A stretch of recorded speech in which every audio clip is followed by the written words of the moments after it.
Okay guys, ito na yung ating natabas. Yan, inarrange ko na ito guys.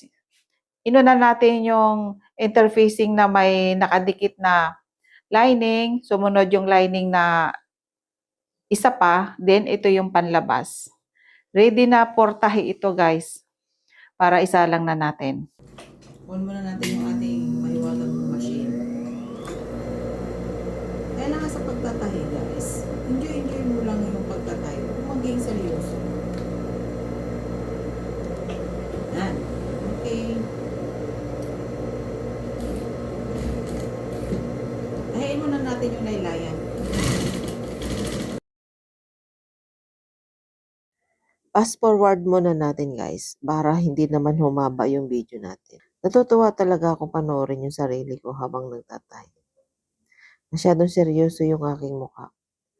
Hindi ko maintindihan kung ano yung gagawin ng aking bibig eh. May nakatabingi. Mas maganda kasi nakaharap sa akin yung camera guys. Kaya komportable ako dyan. Ganito pala pag nananahi ka talagang seryoso. Ayan guys, natapos ko na yung isa. Yung isa na naman. Ngayon, pasadahan natin yung gilid ng buong sleeve natin guys. Para hindi siya magkahiwa-hiwalay. Kumbaga maganda yung pagkakalapat niya. Okay. Yan guys, kung makikita niyo parang lingon ako ng lingon. Hindi ako lumilingon yan guys.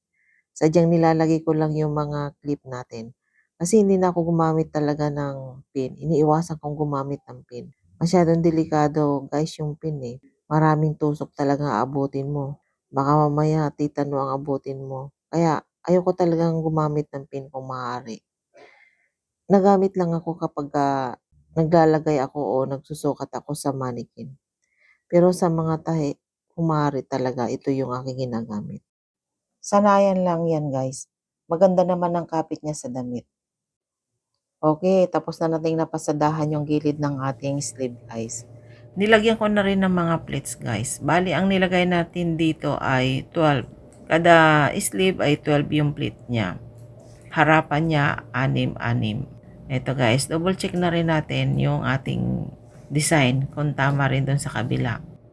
Sukatin na rin natin yung armhole.